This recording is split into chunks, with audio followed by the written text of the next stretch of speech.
কখন দিকে বলতাছি তোর বাড়ির বাইরে যাওন যাইব না? ওই তোরা আনছে কি লিগা? আমার বাপ তোরে কিসের জন্য আনছে? কাজের জন্য আনছে না? চাকরের বাচ্চা চাকর, সুন্দর মতো যদি কাজ করতে পারোস তাহলে এখানে থাকবি, আর নয়তো এখান থেকে বাইরে হয়ে যাবি। আমার কথা কি তোর কানে যায় না? আপামনি, আপনি আবার কেন অতীতের কথা কইতেছেন? আমি তো এটা মানছি, দুই বেলা খাইতে পারতাম না। এই যে আপনার সামনে দাঁড়া রয়েছি, এইভাবে থাকতে পারতাম না। আপনার বাপে তো আমার নিয়ে এসে, আমি তো আর কোনোদিন অস্বীকার করি না। কিন্তু আপামনি, আমার যাইবার দেন। আমি যদি ওই জায়গায় না যেতে পারি, আমার অনেক বড় সমস্যা হবে। আপামনি, আমি কথা দিতেছি, তাড়াতাড়ি আইয়া আপনার কাপড় চোপড় সব ধুয়ে দেবো, আপনি পার্টিতে যাইতে পারবেন। আপামনি, আমার যাইতে দেন। এই চাকরের বাচ্চা, বলছি না তোর বাড়ির বাইরে যাওয়া যাইব না। আগে আমার কাপড় চোপড় ধুবি, তারপর বাইরে যাবি। আপামনি, আপনি তখন দেখলে একটা কথা কয়ে যেতেছেন, গরিবের কথা কি কোনো দাম থাকে না? আমি তো কইতাছি, আমি আগে আমার সমস্যাটা সমাধান করে আসি। কে আমার কথা শুনবি না? আমার কথা শুনবি না? দেখেন আপামনি, আপনি কিন্তু খুব বাড়াবাড়ি করতেছেন। আমি খুব বাড়াবাড়ি করতেছি না। কি হয়েছে? কি আর হইব? এমন একটা কাজের লোক আনছো, কোনো কথাই শোনে না। ছোট লোকের বাচ্চা কোনো কাজ করতে চায় না। এই মাসুদ, এই কি হয়েছিল তোর? হ্যাঁ, ও ফোর জ্বালাই গেছে গা? হ্যাঁ, ফোর জ্বালাই গেছে গা? কি শুরু করছস? কয়েকদিন আগে তুই রাস্তাঘাটে যখন পড়ে থাকতি, তখন দুই বেলা খাইতে পারতি না। আমি রাস্তা থেকে কুড়িয়ে এনে তোকে আমার বাড়িতে জায়গা দিছি, আমি খাওয়াচ্ছি, আমি পড়াচ্ছি, তোর কাপড় চোপড় কিনে দিচ্ছি। আর আমার মেয়ের কথা আজকে তুই শুনতিস না? আরে 2 দিন পরে তো তুই আমার কথাও শুনবি না। কাকা, আপনি তো আমার কথা না শুনে তখন থেকে খালি আপনি কয়ে দিতেছেন। আপনার মেয়ে যে কথা কইতেছে ওটাই বিশ্বাস করতেছেন। কাকা, আমার কথাটা একটু শোনেন। কি বুঝবো? চাচা, আপনি তো সারাক্ষণ বাইরের বাইরে থাকেন, আপনার মেরে জিগান। আপামনি, কোনোদিন কইতে পারবেন যে এই করিম আপনাকে বাড়ির কাজ করে নাই? আমি তো সব কাজে করে দিছি।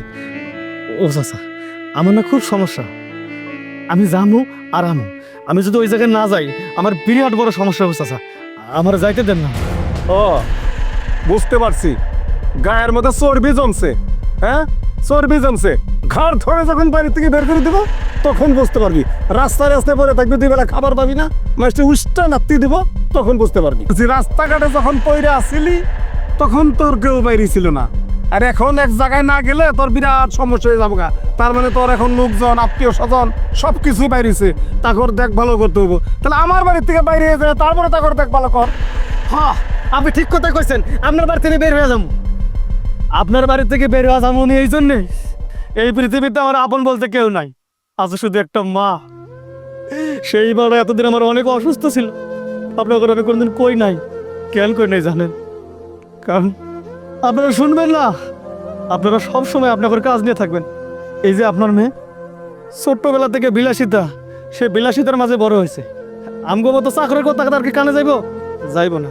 আবার স্বাস্থ্য হয়ে খবর নিয়ে আইছে, আবার বাড়ে নাকি বইরে গেছে।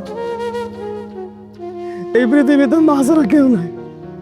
আরে আমার মা মরে গেছে, আমি জানি মা হারার কত কষ্ট। মা নামক যে ছায়াটা, এটার আজকে থেকে আমার উপরে নাই। এর লেগে আমি চাইতেছি যাওয়ার লেগে। আপনার মেয়ে তো যাইতে দিতেছে না, আর উল্টা আপনি আইয়া। চাচা, একটা কথা মনে রাখেন, আজকে যদি আমার মাল লেগে এরকম 1000 টাকা কাম ছাড়ান লাগে, ছাইরা দেবো, কোনো সমস্যা নাই।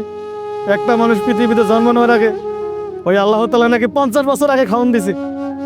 আপনার এই বাড়িতে কাজ না করলাম তাতে কি হইব? থাকেন আপনারা, আমি আমার মায়ের কাছে যাইতাছি। ধারা করিম, চাচা, পিছন থেকে ডাকেন না। এই পৃথিবীতে মা ছাড়া আমার যেমন কেউ নাই, ওরকম আমিও ছাড়া আমার মার কেউ নাই। আমার মায়ের লাশটা যাবে গ্রামে নিয়ে যাবো, এই গাড়ি ভাড়ার টাকাটা আমার কাছে দেয়। মাসের হাত পা ধরে আবার টাকা জোগাড় করা লাগবো। ধারা করিম।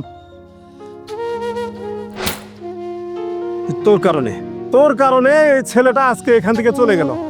নিজেকে পাল্টাতে পারিস না? নিজেকে কেন শুধরাতে পারিস না? এর আগে একটা কাজের লোক রেখেছিলাম, তোর খারাপ ব্যবহারের কারণে ও এখান থেকে চলে গেছে। আজকে তোর কারণে ছেলেটা চলে গেল। হ্যাঁ, ছেলেটা যে কি করবে? হ্যাঁ, ওর মায়ের বাড়িতে পাঠা লাগবো, ওর কাছে তো কোনো টাকা পয়সাও নাই। মাস শেষ, কি যে করি এখন। যাই, ওর মায়ের আগে বাড়িতে পাঠানোর ব্যবস্থা করি। বাবা, আমার ভুল হয়ে গেছে, আমার মাফ করে দাও। তোর ব্যাপারটা আমি পরে দেখতাছি, আগে আমি ওর মায়ের বাড়িতে পাঠানোর ব্যবস্থা করি। ওর গাড়ি ভাড়া আমি যাই।